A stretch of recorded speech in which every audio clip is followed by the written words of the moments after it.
நாட்டையே உலுக்கிய டெல்லி கார் குண்டுவெடிப்பு சம்பவத்தில் தற்போது மற்றொரு காரை தேடும் பணியில் போலீசார் தீவிரமாக ஈடுபட்டு வருவதாக தகவல் கிடைக்கப்பெற்றிருக்கிறது. மேலும் விவரங்களை எமது செய்தியாளர் ரமேஷ் வழங்கிட கேட்கலாம். ரமேஷ், முழு விவரங்கள் என பதிவு பண்ணுங்க.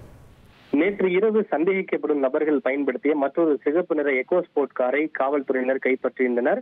இந்த நிலையில் அவர்கள் ஒரு கார், 2 கார் மட்டுமல்ல 4 கார்களை பயன்படுத்தியதாக கூறப்படுகிறது. அதன் அடிப்படையில் தான் 3வது பிரசா காரையும் காவல்துறையினர் தேடி வருகின்றனர். அவர்கள் இந்த காரை இடங்களுக்கு செல்வதற்காக மட்டும் பயன்படுத்தப்படவில்லை. வெடிபொருட்களை வாங்கி பதுக்கி வைக்கவும், சேமித்து வைக்கவும், அவற்றை ஒரு இடத்திலிருந்து மற்றொரு இடத்திற்கு கொண்டு செல்லவும், அந்த காரை ஒரு வெடிகுண்டாக மாற்றி வெடிக்க செய்வதற்கும் பல்வேறு திட்டங்களை தீட்டி இருக்கின்றனர். அதன் ஒரு பகுதியாகத்தான் அவர்கள் பல்வேறு கார்களை ஏற்பாடு செய்து வைத்திருந்தனர். அவர்கள் ஏற்பாடு செய்து வைத்திருந்த ஒரு காரான பிரசா காரை தான் தற்போது காவல்துறையினர் தீவிரமாக தேடி வருகின்றனர். ஏனென்றால் இவர்கள் பல்வேறு குழுக்களாக பிரிந்து நாட்டின் பல்வேறு இடங்களுக்கு கார் மூலமாக சென்று அங்கு காரில் பொருத்தப்பட்டிருக்கக்கூடிய வெடிகுண்டை வெடிக்க செய்து தாக்குதல் நடத்த திட்டமிட்டு இருந்தது விசாரணையில் அம்பலமாகி இருக்கிறது. இது தவிர கடந்த 4 ஆண்டுகளில் உத்தரப்பிரதேச மாநில சிறைகளில் தீவிரவாதிகள் என்ற சந்தேகத்தின் அடிப்படையில் கைது செய்யப்பட்டு பின்னர் விடுவிக்கப்பட்ட நபர்களின் பின்னணியும் காவல்துறையினர் தீவிரமாக தோண்டி துருவ முடிவு செய்திருக்கின்றனர்.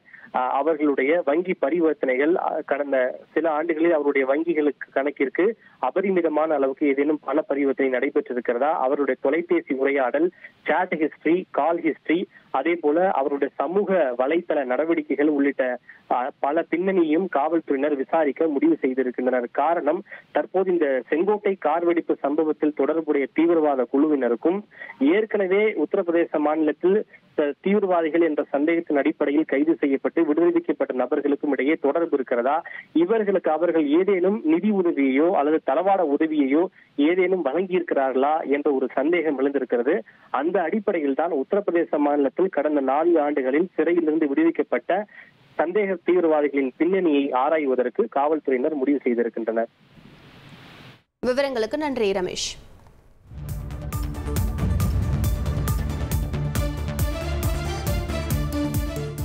ட்ரெண்ட ஃப்ரெண்ட் ஆக்கிக்கோங்க. தந்தி டிவியின் சப்ஸ்கிரைபர்ஸ் அண்ட் ஃபாலோவர்ஸ் குடும்பத்துல நீங்களும் இணையுங்க.